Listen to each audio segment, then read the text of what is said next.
ರಾಜಕೀಯ ಕಾಲ್ತೊಳಿತ ನೈತಿಕತೆ ಪ್ರಶ್ನೆ. ಮೋದಿ ಶಾ ಯೋಗಿ ರಾಜೀನಾಮೆ ಕೊಟ್ಟಿದ್ರ? ಸಿಎಂ ಸಾಲು ಸಾಲು ಪ್ರಶ್ನೆ. ಬಿಜೆಪಿಯ ಉತ್ತರ ಏನು? ಇದುವೇ ಚದುರಂಗದ ಮೊದಲ ಸ್ಟೋರಿ, ಕಾಲ್ತುಳಿತ ಕದನ.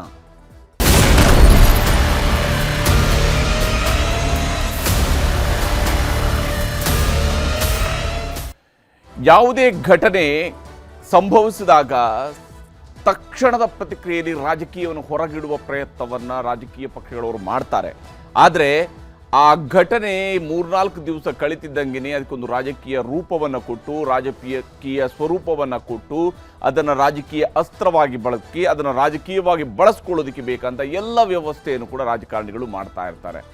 ಹೀಗಾಗಿನೇ ಇವತ್ತು ಕಾಲ್ತುಳಿತದ ವಿಚಾರದಲ್ಲೂ ಕೂಡ ಕಾಲ್ತುಳಿತ ನಡೆದ ದಿವಸ ಜೂನ್ 4ನೇ ತಾರೀಕಿನಂದು ಇದ್ದಂತಹ ಅದರ ಬಗ್ಗೆ ಇದ್ದಂತಹ ಆತಂಕ, ಭಯ, ಅಥವಾ ಅದರ ಬಗ್ಗೆ ಇರುವಂತಹ ಆವೇಶ, ಅದರ ಬಗ್ಗೆ ಇದ್ದಂತಹ ಆಕ್ರೋಶ, ಅದರ ಬಗ್ಗೆ ಇದ್ದಂತಹ ಅಸಮಾಧಾನ ಅವೆಲ್ಲವೂ ದಿನ ಕಳೆದಂತೆ ನಿಧಾನಕ್ಕೆ ಕಡಿಮೆ ಆಗ್ತಾ ಬಂತು. ಇವತ್ತಿಗೆ ಈಗ ಅದು ಸಂಪೂರ್ಣವಾಗಿ ರಾಜಕೀಯದ ಫೈಟ್ ರೀತಿಯಲ್ಲಿ ಗೋಚರಿಸ್ತಾ ಇದೆ. ಯಾಕಂದರೆ RCB ಫ್ಯಾನ್ಸ್ ಸಾವು ಮತ್ತು ಕಾಲ್ತುಳಿತ ಪ್ರಕರಣಕ್ಕೆ ಸಂಬಂಧಿಸಿದಂತೆ ಭಾರತೀಯ ಜನತಾ ಪಕ್ಷದವರು ಇವತ್ತು ದೊಡ್ಡದೊಂದು ಪ್ರತಿಭಟನೆಯನ್ನು ಬೆಂಗಳೂರಲ್ಲಿ ಹಮ್ಮಿಕೊಂಡಿದ್ರು. ಆದರೆ ಬಿಜೆಪಿಯವರ ಪ್ರತಿಭಟನೆ ಒಂದು ಕಡೆಯಲ್ಲಿ ನಡೀತಾ ಇದ್ದಾರೆ, ಮತ್ತೊಂದು ಕಡೆಯಲ್ಲಿ ಮುಖ್ಯಮಂತ್ರಿ ಸಿದ್ದರಾಮಯ್ಯನವರು ಸಾಲು ಸಾಲು ಪ್ರಶ್ನೆಗಳನ್ನು ಬಿಜೆಪಿ ಕಡೆಗೆ ಎಸೆದಿದ್ದಾರೆ. ಸಿಎಂ ಮತ್ತು DCM ರಾಜೀನಾಮೆಗೆ ಬಿಜೆಪಿಯವರು ಪಟ್ಟು ಹಿಡಿದಿದ್ರೆ, ಬಿಜೆಪಿ ಸರ್ಕಾರಗಳ ಅವಧಿಯಲ್ಲಿ ನಡೆದಿರುವಂತಹ ಅವಘಡಗಳ ಪಟ್ಟಿಯನ್ನು ಮಾಡಿ ಆ ಪಟ್ಟಿ ಸಮೇತ ಮುಖ್ಯಮಂತ್ರಿ ಸಿದ್ದರಾಮಯ್ಯನವರು ಉತ್ತರವನ್ನು ಕೊಡ್ತಾರೆ. ಮತ್ತು ಬಿಜೆಪಿ ಸರ್ಕಾರದ ಅವಧಿಗಳಲ್ಲಿ ನಡೆದಿರುವಂಥ ಅವಘಡಗಳ ಪಟ್ಟಿಯೇ ಮುಖ್ಯಮಂತ್ರಿ ಸಿದ್ದರಾಮಯ್ಯನವರ ಪಾಲಿಗೆ ಒಂದು ರೀತಿಯಿಂದ ರಕ್ಷಾ ಕವಚದ ರೀತಿಯಲ್ಲಿ ಅಥವಾ ಗುರಾಣಿಯ ರೀತಿಯಲ್ಲಿ ಸಿದ್ದರಾಮಯ್ಯನವರು ಅದನ್ನು ಬಳಕೆ ಮಾಡ್ಕೊಳ್ತಿದ್ದಾರೆ. ಇಲ್ಲಿ ರಾಜಕೀಯದ ನೈತಿಕತೆಯನ್ನು ದಯವಿಟ್ಟು ಯಾರು ಕೂಡ ಪ್ರಶ್ನಿಸಬಾರದು ಅನ್ನುವಂಥದ್ದನ್ನು ಬಹುಶಃ ನಮ್ಮ ರಾಜಕಾರಣಿಗಳೇ ಮೇಲ್ಪಂಕ್ತಿಯನ್ನು ಹಾಕಿ ಕೊಡ್ತಾ ಇದ್ದಾರೆ. ದಯವಿಟ್ಟು ನಮ್ಮಿಂದ ನೈತಿಕತೆಯನ್ನು ನಿರೀಕ್ಷಿಸಬೇಡಿ ಅನ್ನುವಂಥದ್ದನ್ನ ರಾಜಕಾರಣಿಗಳೇ ಹೇಳ್ತಾ ಇದ್ದಾರೆ. ಅದು ಸ್ಪಷ್ಟವಾಗಿದೆ, ಮುಖ್ಯಮಂತ್ರಿಯವರ ಉತ್ತರದಲ್ಲೂ ಸ್ಪಷ್ಟ ಇದೆ, ಬಿಜೆಪಿಯವರ ಆಗ್ರಹದಲ್ಲೂ ಸ್ಪಷ್ಟ ಇದೆ. ಇದರ ಬಗ್ಗೆ ಡೀಟೇಲ್ಸ್ ಅನ್ನು ನಿಮಗೆ ನೀಡ್ತಾ ಹೋಗ್ತೀವಿ. ಕಾಲ್ತುಳಿತದ ಪಾಲಿಟಿಕ್ಸ್ ಹೇಗೆ ನಡೀತಾ ಇದೆ ಅನ್ನೋಂಥದ್ದನ್ನು ನಾವು ಮೊದಲಿಗೆ ನೋಡಬೇಕು. ಸರ್ಕಾರದ ವಿರುದ್ಧ ಚಿನ್ನಸ್ವಾಮಿ ಸ್ಟೇಡಿಯಂ ಕಾಲ್ತುಳಿತವನ್ನೇ ಬಿಜೆಪಿಯವರು ಅಸ್ತ್ರವಾಗಿ ಬಳಕೆ ಮಾಡಿಕೊಂಡಿದ್ದಾರೆ. ಕಾಂಗ್ರೆಸ್ ನಾಯಕರ ಫೋಟೋ ತೆವಲಿಗೆ ಅಮಾಯಕರ ಸಾವು ಅನ್ನುವಂತಹ ಪ್ಲಕಾರ್ಡ್ ಅನ್ನು ಇವತ್ತು ಪ್ರತಿಪಕ್ಷ ನಾಯಕ ಅಶೋಕ್ ಅವರು ಹಿಡ್ಕೊಂಡಿದ್ರು. ಅದರ ಮೂಲಕವಾಗಿ ಬಿಜೆಪಿಯವರು ಕಾಂಗ್ರೆಸ್ ವಿರುದ್ಧ ದೊಡ್ಡ ಪ್ರತಿಭಟನೆಯನ್ನು ನಡೆಸಿದ್ದಾರೆ. ಬೆಂಗಳೂರಿನ ಫ್ರೀಡಂ ಪಾರ್ಕ್ನಲ್ಲಿ ಬಿಜೆಪಿಯವರು ಪ್ರತಿಭಟನೆಯನ್ನು ನಡೆಸಿದ್ದಾರೆ. ಆ ಮೂಲಕ ಯಾವ ಕಾಲ್ತುಳಿತ ಪ್ರಕರಣದಲ್ಲಿ 11 ಅಮಾಯಕರು ಸಾವಿಗೀಡಾಗಿದ್ದಾರೋ ಆ ವಿಚಾರದಲ್ಲಿ ರಾಜ್ಯ ಸರ್ಕಾರದ ನೈತಿಕತೆಯನ್ನು ಮತ್ತು ರಾಜಕೀಯ ನೈತಿಕತೆಯನ್ನು ಪ್ರದರ್ಶಿಸಿ ಸಿದ್ದರಾಮಯ್ಯ ಮತ್ತು DK ಶಿವಕುಮಾರ್ ಅವರು ರಾಜೀನಾಮೆಯನ್ನು ಕೊಡಬೇಕು ಅನ್ನುವಂತಹ ಆಗ್ರಹವನ್ನು ಪ್ರತಿಪಕ್ಷ ನಾಯಕರು ಹಾಗೆಯೇ ಬಿಜೆಪಿ ರಾಜ್ಯಾಧ್ಯಕ್ಷರು ಇವೆಲ್ಲರೂ ಸೇರಿ ಮಾಡಿದ್ದಾರೆ. ಸರ್ಕಾರದ ವಿರುದ್ಧ ಹೋರಾಟ ಮಾಡ್ತಾ ಇದ್ದಂಥವರನ್ನ ಇವತ್ತು ಪೊಲೀಸರು ನಂತರ ವಶಕ್ಕೆ ಪಡ್ಕೊಂಡ್ರು. ಇವರು ಹೋರಾಟ ಮಾಡಿದ್ರು, ಅವರು ವಶಕ್ಕೆ ಪಡ್ಕೊಂಡ್ರು. ಅಲ್ಲಿಗೆ ಹೋರಾಟ ಮುಕ್ತಾಯ ಕಂಡಿದೆ. ಅಮಾಯಕರ ಜೀವಗಳ ಬಲಿ ಪಡೆದ ಸರ್ಕಾರ ಅಂಥೇಳಿ ಟೀಕಾ ಪ್ರಹಾರವನ್ನು ಕೂಡ ನಡೆಸಿದ್ದಾರೆ. ಸರ್ಕಾರದ ವಿರುದ್ಧ ತೀವ್ರ ವಾಗ್ಬಾಣವನ್ನು ಪ್ರಯೋಗ ಮಾಡಿದ್ದಾರೆ ಬಿಜೆಪಿಯ ನಾಯಕರುಗಳು. ಇವತ್ತು ಬಿಜೆಪಿ ನಾಯಕರುಗಳ ವಾಗ್ಬಾಣಗಳ ಸ್ವರೂಪ ಹೇಗಿದ್ವು, ಯಾವ ರೀತಿಯಲ್ಲಿ ಸರ್ಕಾರವನ್ನು ಚುಚ್ಚುವಂತಹ ಕೆಲಸವನ್ನು, ಮಾತಿನಲ್ಲಿ ಚುಚ್ಚುವಂತಹ ಕೆಲಸವನ್ನು ಮಾಡಿದ್ದಾರೆ ಅನ್ನೋದನ್ನು ನಿಮಗೆ ಮೊದಲಿಗೆ ತೋರಿಸ್ತೀನಿ. ನೀವು ಅವ್ರ ಕುಟುಂಬಕ್ಕೆ, ಅವ್ರ ಕುಟುಂಬದವ್ರನ್ನೆಲ್ಲರನ್ನೂ ಕೇಳ್ಬಿಡ್ಲಿ ಯಾವ ತನಿಖೆ ಕೊಡಬೇಕು ಅಂತ. ಆ ತನಿಖೆ ಕೊಟ್ಬಿಡಿ. ಅವ್ರು CBI ಕೇಳಿದ್ರೆ CBI ಕೊಟ್ಬಿಡಿ. ಯಾಕಂದ್ರೆ ಸತ್ತಿರೋರು ಅವ್ರ ಮಕ್ಕಳು, ಅವ್ರ ಮನೆಗೆ ಹೋಗ್ಬಿಟ್ಟು CBI ತನಿಖೆ ಬೇಕಾ, ಜಡ್ಜ್ ತನಿಖೆ ಬೇಕಾ, ಯಾವುದು ಅಂತ ಅವ್ರು ಕೇಳ್ಬಿಡಿ. ಅವ್ರೆಲ್ಲರೂ ಏನ್ ಹೇಳ್ತಾರೆ ಆ ಪ್ರಕಾರ ಮಾಡಿ. ನೀವೇ ಎಸ್ಕೇಪ್ ಆಗೋದಕ್ಕೋಸ್ಕರ DC ಅಂದ್ರಿ, ಕೊನೆಗೆ SIT ಅಂದ್ರಿ, ಕೊನೆಗೆ ರಿಟೈರ್ಡ್ ಕನ್ನಾ ಅಂದ್ರಿ. ಕನ್ನಾನೋ ಕೊನ್ನಾನೋ ಯಾವಾರೋ ಗೊತ್ತಿಲ್ಲ ನನ್ಗೆ. ಯಾರೋ ಒಬ್ರು ಕೊನ್ನ, ಯಾವ್ದೋ ಕೊನ್ನ. ಮೊದಲು ಹೇಳಿದ್ರೆ 10, ನಿಮ್ಗೇನು ಮಾನ ಮರ್ಯಾದೆ ಇಲ್ಲ. 10 ಲಕ್ಷ ರೂಪಾಯಿ ಅಂದ್ರಿ. ಜನ ನಾವೆಲ್ಲ ಉಗಿದ ಮೇಲೆ 25 ಅಂದ್ರಿ. ಏನಿದು ನಿಮ್ಮ ಆಟ? ಇದು ಈ ಆಟಕ್ಕೆ ಕೊನೆ ಆಗ್ಬೇಕು. ನೀವು ಮಾಡಿರ್ತಕ್ಕಂಥದ್ದು ಸ್ವಯಂಕೃತ ಅಪರಾಧ, ಅದರಿಂದಾಗಿ ತಲದಂಡ ನಿಮ್ಮಿಬ್ಬರದ್ದು ಆಗ್ಲೇಬೇಕು. ಪ್ರತಿಪಕ್ಷ ನಾಯಕರು ಜಸ್ಟಿಸ್ ಕುನ್ನಾ ಅವರ ಹೆಸರನ್ನ ಅದೇನು ಅಂತ ಹೇಳುವಂಥ ರೀತಿಯಲ್ಲಿ ಕರೆಕ್ಟಾಗಿ ಪ್ರೊನೌನ್ಸ್ ಮಾಡೋಕ್ಕೆ ಬರೋದಿಲ್ವೋ, ಅಥವಾ ಮಾಹಿತಿ ಕೊರತೆನೋ, ಅಥವಾ ಪ್ರಿಪೇರ್ ಆಗಿ ಬರದೇ ಮಾತಾಡ್ತಾ ಏನೋ ಒಂದು ಹೇಳಿದ ತಕ್ಷಣವೇ ಅದು ವಿಜೃಂಭಣೆ ಆಗುತ್ತೆ ಅನ್ನೋಂಥ ರೀತಿಯಲ್ಲಿ ಭಾವಿಸಿದ್ರೆ ಗೊತ್ತಿಲ್ಲ. ಆದರೆ ಪ್ರತಿಪಕ್ಷ ನಾಯಕ ಸ್ಥಾನದಲ್ಲಿರುವಂಥವ್ರು ದಯವಿಟ್ಟು ಇಂತಹ ವಿಚಾರಗಳಲ್ಲಿ ಆ ಗಾಂಭೀರ್ಯತೆಯನ್ನು ಆ ಹೆಸರುಗಳನ್ನು ಕರೆಕ್ಟಾಗಿ ಪ್ರೊನೌನ್ಸ್ ಮಾಡೋದು ಬಹಳ ಮುಖ್ಯ ಇದೆ ಅನ್ನುವಂಥದ್ದು ಕೂಡ ನಾವು ಗಮನಿಸಬೇಕಾಗಿರುವಂಥದ್ದು. ಆದರೆ ಈ ವಿಚಾರಕ್ಕೆ ಸಂಬಂಧಪಟ್ಟಂತೆ ಒಂದು ಕಡೆಯಲ್ಲಿ BJPಯವರು ಈ ರೀತಿಯಾಗಿ ಪ್ರತಿಭಟನೆಯನ್ನು ನಡೆಸಿ ತನಿಖೆಗೆ ಆಗ್ರಹವನ್ನು ಮಾಡ್ತಾ ಇದ್ರೆ, ಮತ್ತೊಂದು ಕಡೆಯಲ್ಲಿ ಮುಖ್ಯಮಂತ್ರಿ ಸಿದ್ದರಾಮಯ್ಯನವರು ಇವತ್ತು ಬಹಳ ಉದ್ದನೆಯ ಹೇಳಿಕೆಗಳನ್ನು ತಮ್ಮ ಸೋಷಿಯಲ್ ಮೀಡಿಯಾ ಪೋಸ್ಟ್ಗಳ ಮೂಲಕವಾಗಿಯೂ ಕೂಡ ಬಿಡುಗಡೆ ಮಾಡಿದ್ದಾರೆ. ಅದರಲ್ಲಿ ಬಹಳಷ್ಟು ವಿಚಾರಗಳನ್ನು ಕೇಳಿದ್ದಾರೆ. ಸರ್ಕಾರದ ಕಡೆಗೆ ಕೇಳಿದ್ದಾರೆ, ಏನು BJPಯವರ ಕಡೆಗೆ ಕೇಳಿದ್ದಾರೆ. ರಾಜೀನಾಮೆ ಕೇಳಿದಂತಹ BJP ನಾಯಕರಿಗೆ CM ಸಿದ್ದರಾಮಯ್ಯನವರ ತಿರುಗೇಟು ಅದು ಯಾವ ಸ್ವರೂಪದಲ್ಲಿತ್ತು ಅಂತ ಹೇಳಿದ್ರೆ ಒಂದೊಂದೇ ಪ್ರಶ್ನೆಗಳನ್ನು ಮುಂದಿಟ್ಕೊಂಡು ಕೇಳ್ತಾ ಹೋಗಿದ್ದಾರೆ. ಯಾವ ನೈತಿಕತೆ ಇಟ್ಕೊಂಡು ರಾಜೀನಾಮೆಯನ್ನು ಕೇಳ್ತಿದ್ದೀರಾ ಅನ್ನುವಂತಹ ಪ್ರಶ್ನೆಯನ್ನು ಸಿದ್ದರಾಮಯ್ಯನವರು BJPಯವರು ಕೇಳ್ತಿದ್ದಾರೆ. ಬಹುಶಃ ಅವ್ರ ನೈತಿಕತೆಯನ್ನು ಪ್ರದರ್ಶಿಸಿದರೆ ಮಾತ್ರ ಇವರ ನೈತಿಕತೆ ಇರುತ್ತಾ ಅನ್ನುವಂಥ ಪ್ರಶ್ನೆ ಇದ್ದೇ ಇದೆ. ಯಾಕಂದರೆ ಅವರಿಗೆ ನೈತಿಕತೆ ಇಲ್ಲ ಅಂತ ಹೇಳಿದ್ರೆ ನೀವು ಕೂಡ ನೈತಿಕತೆಯನ್ನು ಬಿಡಬೇಕಾ ಅನ್ನುವಂಥ ಪ್ರಶ್ನೆಯೂ ಕೂಡ ಬರುತ್ತೆ ಮುಖ್ಯಮಂತ್ರಿಯವರ ವಿಚಾರದಲ್ಲಿ. ಆದರೆ BJP ಸರ್ಕಾರದ ಅವಧಿಯ ಅವಘಡಗಳನ್ನು ಮುಂದಿಟ್ಟು ಪ್ರಶ್ನೆ ಮಾಡಿದ್ದಾರೆ ಮುಖ್ಯಮಂತ್ರಿ ಸಿದ್ದರಾಮಯ್ಯನವರು. ಯಾಕಂದರೆ BJPಯವರು ಇವತ್ತು ದೊಡ್ಡ ಹೋರಾಟವನ್ನು ನಡೆಸ್ತಿದ್ದಾರೆ. ಅವರ ವಿಚಾರಗಳನ್ನು ಕೆದಕ್ತಾ ಹೋದಾಗ ಅಲ್ಲೂ ಕೂಡ ಇಂತಹ ಅನೇಕ ಅವಘಡಗಳು ಸಿಗ್ತಾ ಹೋಗ್ತವೆ ಅನ್ನೋಂಥದ್ದು ಸಿದ್ದರಾಮಯ್ಯನವರ ಪ್ರತಿಪಾದನೆ. ಇದರಲ್ಲಿ ಬಹಳ ಮುಖ್ಯವಾಗಿ ಅವರು ಗೋಧ್ರಾ ಹತ್ಯಾಕಾಂಡವನ್ನು ಪ್ರಸ್ತಾಪ ಮಾಡಿದ್ದಾರೆ. ನರೇಂದ್ರ ಮೋದಿಯವರು ಗುಜರಾತ್ನ ಮುಖ್ಯಮಂತ್ರಿ ಆಗಿದ್ದಾಗ 2002ರಲ್ಲಿ ಗೋಧ್ರಾ ಹತ್ಯಾಕಾಂಡ ನಡೆದಿತ್ತು. ಗೋಧ್ರಾ ಹತ್ಯಾಕಾಂಡದ ಸಂದರ್ಭದಲ್ಲಿ ಸಿದ್ದರಾಮಯ್ಯನವರು ತಮ್ಮ ಪೋಸ್ಟ್ನ ಮೂಲಕವಾಗಿ ಅವರು ಉಲ್ಲೇಖ ಮಾಡಿದ್ದಾರೆ. ಅದರಲ್ಲಿ ಅವರು ಹೇಳ್ತಾ ಹೋಗಿದ್ದಾರೆ, ಸುಮಾರು 2000ದಷ್ಟು ಜನ ಇದರಲ್ಲಿ ಮೃತಪಟ್ಟಿದ್ದಾರೆ. ಎಲ್ಲ ಧರ್ಮದವರು ಸೇರಿ ಸುಮಾರು 2000 ಜನರು ಇದರಲ್ಲಿ ಬಲಿಯಾಗಿದ್ದಾರೆ. ಅವರು ಇವರು ಅಂತೇಳಿ ಎಲ್ಲ ಸೇರಿದಾಗ ಸುಮಾರು 2000ದಷ್ಟು ಜನ ಬಲಿಯಾಗಿದ್ದಾರೆ. ವಾಜಪೇಯಿ ಅವರು ಹೇಳಿದ ಮೇಲೂ ಕೂಡ ಮೋದಿ ರಾಜೀನಾಮೆಯನ್ನು ಕೊಟ್ಟಿರಲಿಲ್ಲ ಅನ್ನುವಂತಹ ಮಾತನ್ನ ಸಿದ್ದರಾಮಯ್ಯನವರು ಇಲ್ಲಿ ಪ್ರಸ್ತಾಪ ಮಾಡಿದ್ದಾರೆ. ಅಷ್ಟೇ ಅಲ್ಲದೆ ಇಷ್ಟು ವರ್ಷ ಕಳೆದರೂ ಕೂಡ ಕನಿಷ್ಠ ವಿಷಾದವನ್ನು ಕೂಡ ಮೋದಿಯವರು ಸೂಚಿಸಿಲ್ಲ ಅನ್ನುವಂಥದ್ರ ಮೂಲಕವಾಗಿ BJPಯವರ ವಿರುದ್ಧ ನೈತಿಕತೆಯ ಪ್ರಶ್ನೆಯನ್ನು ಎಸೆದಿದ್ದಾರೆ. ಇನ್ನು ಪಹಲ್ಗಾಮ್ ಹತ್ಯಾಕಾಂಡವನ್ನು ಕೂಡ ಪ್ರಸ್ತಾಪ ಮಾಡಿದ್ದಾರೆ. ಪಾಕ್ ಉಗ್ರರ ಅಟ್ಟಹಾಸಕ್ಕೆ 26 ಪ್ರವಾಸಿಗರು ಸಾವಿಗೀಡಾದರು. ಪಾಕ್ನ ಉಗ್ರರ ಅಟ್ಟಹಾಸಕ್ಕೆ 26 ಪ್ರವಾಸಿಗರು ಸಾವಿಗೀಡಾದರು. ಈ ಪ್ರಕರಣದ ವಿಚಾರಕ್ಕೆ ಬಂದಾಗಲೂ ಕೂಡ ಏನು ನೈತಿಕತೆಯನ್ನು ಪ್ರದರ್ಶಿಸಿದ್ರು. ವಿಶೇಷ ಅಧಿವೇಶನವನ್ನು ಕರೆಯುವಂತಹ ಧೈರ್ಯ ಮಾಡಲಿಲ್ಲ. ಅಷ್ಟೇ ಅಲ್ಲದೆ ಸಿದ್ದರಾಮಯ್ಯವರು ತಮ್ಮ ಪೋಸ್ಟ್ನಲ್ಲಿ ಹೇಳಿದ್ದಾರೆ, ನಾವೇನು ರಾಜೀನಾಮೆಯನ್ನು ಕೇಳಲಿಲ್ಲ ನಿಮ್ಮದು, ಆದರೆ ವಿಶೇಷ ಅಧಿವೇಶನವನ್ನು ಕರಿಬೇಕು ಅಂತ ಕೇಳಿದ್ವಿ, ಆದರೆ ಆ ಧೈರ್ಯವನ್ನು ಮಾಡಲಿಲ್ಲ ಸರ್ಕಾರ. ದೇಶಕ್ಕೆಲ್ಲ ಸಿಂಧೂರ ಹಂಚೋದಿಕ್ಕೆ ಹೊರಟರು, ಅದರ ಬದಲಿಗೆ ದೇಶಕ್ಕೆಲ್ಲ ಸಿಂಧೂರ ಹಂಚೋದಿಕ್ಕೆ ಹೊರಟರು ಅನ್ನುವಂತಹ ಮಾತನ್ನು ಹೇಳಿದ್ದಾರೆ. ಮತ್ತು ಭಾರತೀಯರನ್ನ ಕೊಂದ 4 ಇನ್ನೂ ಹಿಡಿಯೋದಿಕ್ಕೆ ಆಗಿಲ್ಲ. ಅಲ್ಲಿ ಪ್ರವಾಸಿಗರನ್ನ ಹತ್ಯೆಗೆ ಇದ್ದಿರ್ತಕ್ಕಂತಹ ಆ ಉಗ್ರರನ್ನ ಇನ್ನೂ ಕೂಡ ಹಿಡಿಯೋದಿಕ್ಕೆ ಕೇಂದ್ರ ಸರ್ಕಾರಕ್ಕೆ ಸಾಧ್ಯ ಆಗಿಲ್ಲ ಅನ್ನುವಂತಹ ಪ್ರಶ್ನೆಯನ್ನು ಎತ್ತಿದ್ದಾರೆ. ಇನ್ನು ಕಳೆದ 2 ವರ್ಷಗಳಿಂದ ಕೂಡ ಮಣಿಪುರದಲ್ಲಿ ಹಿಂಸಾಚಾರ ನಡೀತಾನೆ ಬಂದಿದೆ, ಹಿಂಸಾಚಾರ ಆಗ್ತಾನೆ ಬಂದಿದೆ. ಮಣಿಪುರದಲ್ಲಿ ಹಿಂಸೆಯ ಬೆಂಕಿಯಲ್ಲಿ ಹೊತ್ತಿ ಉರಿದ ಮಣಿಪುರ ಇವರಿಗೆ ಕಾಣಿಲ್ವಾ ಅನ್ನುವಂತಹ ಪ್ರಶ್ನೆಯನ್ನು ಕೂಡ ಕೇಳಿದ್ದಾರೆ. ಮತ್ತು ಅಲ್ಲಿನ ಮುಖ್ಯಮಂತ್ರಿ ಕೂಡ ತಾನು ನೈತಿಕ ಹೊಣೆ ಹೊತ್ತು ರಾಜೀನಾಮೆ ಕೊಡಬೇಕು ಅಂದರೆ ಸುಪ್ರೀಂ ಕೋರ್ಟ್ ಅವರಿಗೆ ಚಾಟಿ ಬೀಸಬೇಕಾಯಿತು. ಅಲ್ಲಿ ತನಕ ಅವರು ಯಾವುದೇ ರೀತಿಯಾದಂಥ ಕ್ರಮಕ್ಕೂ ಮುಂದಾಗಲಿಲ್ಲ. ಹೊಣೆಯನ್ನು ಕೇಂದ್ರ ಗೃಹ ಸಚಿವರು ಹೊರುವಂಥದ್ದು ಬೇಡವೇ ಅನ್ನುವ ಪ್ರಶ್ನೆಯನ್ನು ಕೂಡ CM ಸಿದ್ದರಾಮಯ್ಯನವರು ಎತ್ತಿದ್ದಾರೆ ತಮ್ಮ ಸೋಷಿಯಲ್ ಮೀಡಿಯಾ ಪೋಸ್ಟ್ ಮೂಲಕವಾಗಿ. ಇನ್ನು ಸಾವಿನ ಸೇತುವೆಗಳ ವಿಚಾರವನ್ನು ಕೂಡ ಪ್ರಸ್ತಾಪ ಮಾಡಿದ್ದಾರೆ. BJP ರಾಜ್ಯಗಳಲ್ಲಿ ಸೇತುವೆಗಳು ಕುಸಿದು ಜನ ಸಾವಿಗೀಡಾಗ್ತಾ ಇರುವಂತಹ ಪ್ರಕರಣಗಳು ನಡೀತಾ ಇದ್ದಾವೆ.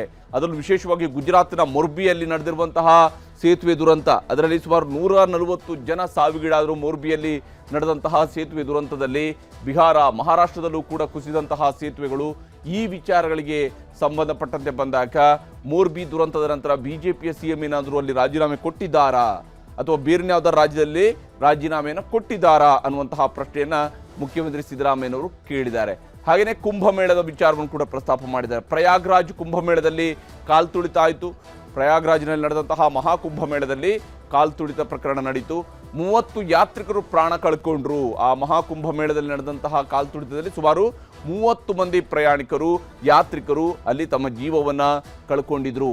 ಅಷ್ಟಾದರೂ ಕೂಡ ಯೋಗಿ ಆದಿತ್ಯನಾಥ್ ಅವರು ರಾಜೀನಾಮೆಯನ್ನು ಕೊಡಲಿಲ್ಲ ಮತ್ತು ಅವರು ಸರಿಯಾದಂಥ ತನಿಖೆನೂ ಕೂಡ ನಡೆಸಿಲ್ಲ ಅನ್ನುವಂತಹ ಆಪಾದನೆಯನ್ನು ಮುಖ್ಯಮಂತ್ರಿ ಸಿದ್ದರಾಮಯ್ಯನವರು ಈ ಸಂದರ್ಭದಲ್ಲಿ ಮಾಡಿದ್ದಾರೆ. ಹೀಗೆ ನಮ್ಮ ಫೈಲ್ ತೆಗೆದ್ರೆ ನಾವು ನಿಮ್ಮ ಫೈಲನ್ನು ತೆಗಿತೀವಿ ಅನ್ನುವಂತಹ ರೀತಿಯಲ್ಲಿ ಪ್ರಸ್ತಾಪಗಳನ್ನು ಮಾಡ್ತಾ ಹೋಗಿದ್ದಾರೆ. ಇನ್ನು ವಿಮಾನ ದುರಂತವನ್ನು ಕೂಡ ಪ್ರಸ್ತಾಪಿಸಿದ್ದಾರೆ. ಅಹಮದಾಬಾದ್ನಲ್ಲಿ ನಡೆದಿರುವಂತಹ ವಿಮಾನ ದುರಂತ, ಮೊನ್ನೆಯಷ್ಟೇ ನಡೆದಿರುವಂತಹ ವಿಮಾನ ದುರಂತ, BJPಯ ಯಾವ ನಾಯಕರು ಇದರ ಹೊಣೆ ಹೊತ್ತರು? ಈ ವಿಮಾನ ದುರಂತಕ್ಕೆ ಯಾವ ನಾಯಕರುಗಳು ಹೊಣೆಯನ್ನು ಹೊತ್ತಿದ್ದಾರೆ ಅನ್ನುವಂತಹ ಪ್ರಶ್ನೆಯನ್ನು ಕೂಡ ಸಿದ್ದರಾಮಯ್ಯನವರು ಕೇಳಿದ್ದಾರೆ.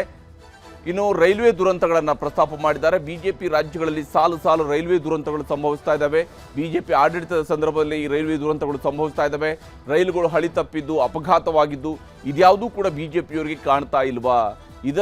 ಇದನ್ನ ಯಾವುದನ್ನು ಕೂಡ ಇವರು ಗಂಭೀರವಾಗಿ ತೆಗೆದುಕೊಳ್ತಾ ಇಲ್ವಾ ಅನ್ನುವಂತಹ ಪ್ರಶ್ನೆಯನ್ನ ಸಿದ್ದರಾಮಯ್ಯನವರು ಕೇಳಿದ್ದಾರೆ. ಹೀಗೆ ಬಿಜೆಪಿಯವರು ರಾಜೀನಾಮೆ ಕೊಟ್ಟಿದ್ದಾರಾ ಅನ್ನೋದು ಸಿದ್ದರಾಮಯ್ಯನವರ ಪ್ರಶ್ನೆ. ಯಾವ ಸಂದರ್ಭದಲ್ಲಿ ಕೊಟ್ಟಿದ್ದಾರೆ, ಯಾರು ರಾಜೀನಾಮೆಯನ್ನು ಕೊಟ್ಟಿದ್ರು, ಇಷ್ಟೆಲ್ಲ ದುರಂತಗಳಾದಾಗ ನಿಮ್ಮಲ್ಲಿ ಯಾರು ರಾಜೀನಾಮೆಯನ್ನು ಕೊಟ್ಟಿದ್ದಾರೆ ಅನ್ನುವಂತಹ ಪ್ರಶ್ನೆಯನ್ನ ಸಿದ್ದರಾಮಯ್ಯನವರು ಕೇಳಿದ್ದಾರೆ. ನಮ್ಮ ರಾಜೀನಾಮೆ ಕೇಳೋದಕ್ಕೆ ಬಿಜೆಪಿ ನಾಯಕರಿಗೆ ಯಾವ ನೈತಿಕತೆ ಇದೆ? ಇಲ್ಲಿ ಕರ್ನಾಟಕದಲ್ಲಿ ಸಿದ್ದರಾಮಯ್ಯನವರು ಮತ್ತು ಡಿ.ಕೆ. ಶಿವಕುಮಾರ್ ಅವರು ರಾಜೀನಾಮೆಯನ್ನು ಕೇಳೋದಕ್ಕೆ ಬಿಜೆಪಿಯವರಿಗೆ ಯಾವ ನೈತಿಕತೆ ಇದೆ ಅನ್ನುವಂತಹ ಪ್ರಶ್ನೆಯನ್ನು ಸಿದ್ದರಾಮಯ್ಯನವರು ಮಾಡಿದ್ದಾರೆ. ಹೆಣಗಳ ಮೇಲಿನ ರಾಜಕೀಯ ಬಿಜೆಪಿ ಪಾಲಿಗೆ ಹೊಸದೇನಲ್ಲ ಅಂತ ಕಟುವಾದಂತಹ ಶಬ್ದಗಳಲ್ಲೂ ಕೂಡ ಅವ್ರನ್ನ ಟೀಕಾ ಪ್ರಹಾರವನ್ನು ಮಾಡಿದ್ದಾರೆ. ಅಪಘಾತ, ಹತ್ಯೆ, ದೌರ್ಜನ್ಯಗಳು ನಡೆದ ತಕ್ಷಣ ಇವರು ಬೀದಿಗೆ ಬರ್ತಾರೆ, ಇವರೊಂದು ರೀತಿಯಲ್ಲಿ ರಣಹದ್ದುಗಳ ರೀತಿಯಲ್ಲಿ ಬರ್ತಾರೆ ಅಂತಲೂ ಕೂಡ ತಮ್ಮ ಪೋಸ್ಟ್ನಲ್ಲಿ ಸಿದ್ದರಾಮಯ್ಯನವರು ಬರೆದಿದ್ದಾರೆ. ಆ ಮೂಲಕ ಬಿಜೆಪಿಯ ನಾಯಕರುಗಳು ಇಂಥದ್ದನ್ನೇ ಕಾಯ್ತಾ ಇದ್ದಾರೆ ಅನ್ನುವಂಥದ್ದು ಸಿದ್ದರಾಮಯ್ಯನವರ ಮಾತು. ಮತ್ತು ಇವರು ಯಾವುದೇ ಹೆಣ ಬಿದ್ದಾಗ ರಣಹದ್ದುಗಳ ರೀತಿಯಲ್ಲಿ ಬಂದು ಅಲ್ಲಿ ಕಾಯ್ತಾ ಇರ್ತಾರೆ ಅನ್ನೋದನ್ನ ಹೇಳಿದ್ದಾರೆ. ಅಪಘಾತ, ಹತ್ಯೆ, ದೌರ್ಜನ್ಯಗಳು ನಡೆದ ತಕ್ಷಣ ಬೀದಿಗೆ ಬರ್ತಾರೆ ಅನ್ನುವಂಥದ್ದು ಸಿದ್ದರಾಮಯ್ಯನವರು ಮಾಡ್ತಾ ಇರುವಂತಹ ಆರೋಪ. ಮತ್ತು ಈ ಮೂಲಕವಾಗಿ ಬಿಜೆಪಿಯವರ ವಿರುದ್ಧ ನೇರವಾದಂತಹ ಆಪಾದನೆಯನ್ನ ಸಿದ್ದರಾಮಯ್ಯನವರು ಮಾಡಿದ್ದಾರೆ. ಹಾಗೂ ನನ್ನ ರಾಜೀನಾಮೆಯನ್ನು ಕೇಳುವ ನೈತಿಕತೆ ಇವರಿಗೆ ಎಲ್ಲಿದೆ ಅನ್ನುವಂತಹ ಪ್ರಶ್ನೆಯನ್ನ ಸಿದ್ದರಾಮಯ್ಯನವರು ಕೇಳಿದ್ದಾರೆ. ಈ ವಿಚಾರಕ್ಕೆ ಸಂಬಂಧಪಟ್ಟಂತೆ ಸಿದ್ದರಾಮಯ್ಯನವರು ಏನು ಹೇಳಿದ್ದಾರೆ, ಯಾವ ರೀತಿಯಾದಂತಹ ಮಾತುಗಳನ್ನು ಕೇಳಿದ್ದಾರೆ, ಹೇಗೆ ಟೀಕೆಯನ್ನು ಮಾಡಿದ್ದಾರೆ ಅನ್ನೋದನ್ನು ನಿಮಗೆ ತೋರಿಸ್ತೀನಿ. ಮೊನ್ನೆ ಸತ್ರಲ್ಲ 242 ಜನ, ಅದಕ್ಕೆ ಯಾರು ರಾಜೀನಾಮೆ ಕೊಡ್ಬೇಕು? ಅಹಮದಾಬಾದ್ ಪ್ರಕರಣ ಸರ್, ಅದಲ್ಲಯ್ಯ, ಮೊನ್ನೆ ಅಲಹಾಬಾದ್ ಆಮೇಲೆ ಗೋಧ್ರಾ ಇನ್ಸಿಡೆಂಟ್ ನಲ್ಲಿ ಸತ್ರಲ್ಲ, ಅದ್ಯಾರಕ್ಕೆ ಕೊಡೋದು ಜವಾಬ್ದಾರಿ? ರೈಲ್ವೆ ಇದರಲ್ಲಿ ಸತ್ರಲ್ಲ, ಅದಕ್ಕೆ ಯಾರು ಜವಾಬ್ದಾರಿ ಕೊಡೋದು? ಯಾರಿಗೆ ಜವಾಬ್ದಾರಿ ಕೊಡ್ಬೇಕು? ಆಮೇಲೆ ಬ್ರಿಡ್ಜ್ ಇದಕ್ಕಿದ್ದಲೆ ಉದ್ಘಾಟನೆ ಮಾಡುವಲ್ಲ ಬಿದ್ದೋಯ್ತಲ್ಲ, ಕಟ್ಟಿದ ತಕ್ಷಣ ಬಿದ್ದೋಯ್ತಲ್ಲ, 140 ಜನ ಸತ್ರು, ಅದಕ್ಕೆ ಯಾರು ಕೊಡ್ಬೇಕು? ಪ್ರಧಾನಿಯವರು ರಾಜೀನಾಮೆ ಕೊಡಬೇಕು. ನಾನು ಅದನ್ನ ಡಿಫೆನ್ಸ್ ತಗೋತಾ ಇಲ್ಲ, ಅದನ್ನ ಎಕ್ಸ್ಕ್ಯೂಸ್ ಆಗಿ ತಗೋತಾ ಇಲ್ಲ. ರಾಜೀನಾಮೆ ಕೇಳ್ತಕ್ಕಂಥ ಇವರು what moral write these people have? ಈಗ ಕಾಲ್ ತುಳಿತದಲ್ಲಿ ಸತ್ತದ್ದಲ್ವಾ ಕುಂಭಮೇಳದಲ್ಲಿ, ಆಗ ಆದಿತ್ಯನಾಥ್ ರಾಜೀನಾಮೆ ಕೊಟ್ರ ಅಥವಾ ಇವ್ರೇನಾದ್ರು ಕೇಳಿದ್ರ? ಇವ್ರು ಕೇಳಿದ್ರೇನ್ರಿ? ಮತ್ತೆ ಈಗೇನ್ ಇದಕ್ಕಿದೆಲ್ಲ ಏನು ರಾಜಕೀಯಕ್ಕೋಸ್ಕರ ಮಾಡ್ತಾರೆ ನೋಡಿ. ನಿಮ್ಮ ಡಿ.ಕೆ. ಶಿವಕುಮಾರ್ ಅವರೇ ನೋಡ್ಕೊಂಡು ಬಂದಿದ್ದಾರೆ ಪ್ರಯಾಗ್ರಾಜ್ನಲ್ಲಿ ಎಂತ ಒಂದು ಒಳ್ಳೆಯ ವ್ಯವಸ್ಥೆಯನ್ನ ಮಾಡಿದ್ರು ಅಂತ. ಅದ್ಭುತವಾಗಿರ್ತಕ್ಕಂಥ ವ್ಯವಸ್ಥೆಯನ್ನ ಮಾಡಿದ್ದಾರೆ ಅಂತೇಳಿ ಡಿ.ಕೆ. ಶಿವಕುಮಾರ್ ಅವರೇ ಹೋಗಿ ಪೂಜೆ ಮಾಡಿಕೊಂಡು ಏನು ಸ್ನಾನ ಮಾಡ್ಕೊಂಡು ಬಂದಿದ್ದಾರೆ. ಇದಕ್ಕಿಂತ ನಿಮಗೆ ಸಾಕ್ಷಿ ಬೇಕಾ? ಅದು 60 ದಿನಕ್ಕೆ ನಾವು ವ್ಯವಸ್ಥೆ ಮಾಡಿದ್ದು, 60 ಕೋಟಿ ಜನ ಬಂದೋದ್ರು. ಎಣದ ಮೇಲೆ ರಾಜಕಾರಣ ಮಾಡ್ತಾ ಇದ್ದಾರೆ, ಅವ್ರು ರಾಜಕಾರಣ ಮಾಡ್ಕೊಳ್ಳಿ. ಅವ್ರಿರೋದೇ ಈ ಒಂದು ಎಣದ ಮೇಲೆ ರಾಜಕಾರಣ ಮಾಡಕ್ಕೆ. ನೀವು ಯಾವ ಕಾಲದಿಂದ ತೆಗೆದುಕೊಳ್ಳಿ, ಇಲ್ಲ ವಿಟ್ನೆನಹಳ್ಳಿಯಿಂದ ಬಂದದ್ದು ತಗೊಳ್ಳಿ, ಇಲ್ಲ ಗಂಗಾಧರ್ ಕೊಲೆ ಪ್ರಕರಣ ತೆಗೆದುಕೊಳ್ಳಿ, ಬೇಕಾದಷ್ಟು ಬೇರೆ ಎಲ್ಲ ಸ್ಟ್ಯಾಂಪೇಡ್ಗಳೆಲ್ಲ ನಡೀತಾ ಇದೆ. ಈಗ ನಾನು ನಿನ್ನೆ ಅಹಮದಾಬಾದ್ಗೆ ಹೋಗಿದ್ದೆ, ನಾನೇನಾದ್ರು ಮಾತಾಡೋದ್ನ? Can I blame the central government for it? ನಾನೇನಾದ್ರು ಕೇಂದ್ರ ಸರ್ಕಾರ ಹೇಳಿದ್ನ?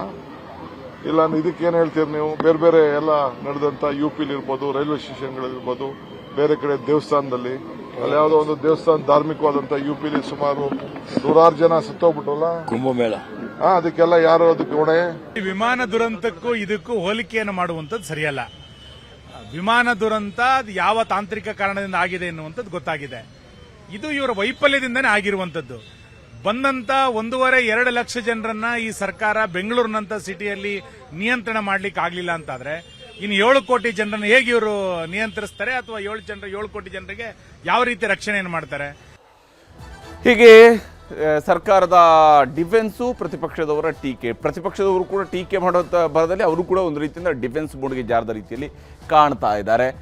ಇನ್ನು ಬ್ಲ್ಯಾಕ್ ಮೇಲ್ಗೆ ನಾವು ಬಗ್ಗೋದಿಲ್ಲ ಅಂತ ಹೇಳಿ ಡಿ ಕೆ ಶಿವಕುಮಾರ್ ಹೇಳಿದ್ದಾರೆ. ಬಿಜೆಪಿಯವರ ಬ್ಲ್ಯಾಕ್ ಮೇಲ್ಗಳಿಗೆಲ್ಲ ಬಗ್ಗೋದಿಲ್ಲ ಅಂತ ಹೇಳಿದ್ದಾರೆ. ಅಂದರೆ ರಾಜೀನಾಮೆಯ ಮಾತುಗಳನ್ನು ಅವರು ಕೇಳ್ತಾ ಇರೋದಕ್ಕೆ ಇದು ಡಿ ಕೆ ಶಿವಕುಮಾರ್ ಅವರ ಉತ್ತರ. ಬಿಜೆಪಿಯವರಿಗೆ ನನ್ನ ಕಂಡ್ರೆ ಭಯ, ಅದಕ್ಕೆ ನನ್ನ ರಾಜೀನಾಮೆ ಕೇಳ್ತಾರೆ ಅನ್ನುವಂಥದ್ದು ಡಿ ಕೆ ಶಿವಕುಮಾರ್ ಅವರ ಪ್ರತಿಪಾದನೆ. ಬಿಜೆಪಿಯವರಿಗೆ ಭಯ ಇದೆ ನನ್ನ ಬಗ್ಗೆ, ಹಾಗಾಗಿ ನನ್ನ ರಾಜೀನಾಮೆ ಕೇಳ್ತಿದ್ದಾರೆ. 2028ಕ್ಕೆ ನಮ್ಮದೇ ಸರ್ಕಾರ ಬರುತ್ತೆ, ನೋಡ್ತಾ ಇರಿ. ಈಗ ಮಾತ್ರ ಅಲ್ಲ, ನೆಕ್ಸ್ಟ್ ಕೂಡ ನಾವೇ ಅಧಿಕಾರಕ್ಕೆ ಬರ್ತೀವಿ, ನೋಡ್ತಾ ಇರಿ ಅಂತ ಹೇಳಿದ್ದಾರೆ. ಪ್ರತಿಭಟನೆ ಟೀಕೆ ಮಾಡ್ತಿರುವಂತಹ ಬಿಜೆಪಿಗೆ ಡಿ ಕೆ ಶಿವಕುಮಾರ್ ಮಾತಿನಲ್ಲೇ ಡಿಚ್ಚಿ ಕೊಡುವಂತಹ ಕೆಲಸವನ್ನ ಮಾಡಿದ್ದಾರೆ. ಶಿವಕುಮಾರ್ ಅವರು ಏನು ಹೇಳಿದ್ದಾರೆ ಮತ್ತು ಅದಕ್ಕೆ ವಿಜೇಂದ್ರ ಅವರ ಉತ್ತರ ಹೇಗಿತ್ತು ಅನ್ನೋದು ನಿಮಗೆ ತೋರಿಸ್ತೀನಿ. ಅವ್ರಿಗೆ ನಾ ಹಿಂದೆ ಹೇಳಿದ್ದೇನಲ್ಲ, more strong more enemies, less strong less enemies, no strong no enemies. ಅವ್ರಿಗೆ ನಮ್ ಕಂಡ್ರೆ ಭಯ. ಆ ಭಯಕ್ಕೆ ಪಾಪ ಏನೇನು ಅಂತ ಮಾಡ್ತಾ ಇದ್ದಾರೆ. ತಲೆ ಕೆಡಿಸ್ಕೋಬೇಡಿ, ನೀವು ನನ್ನ ಜೊತೆ ಇರಿ.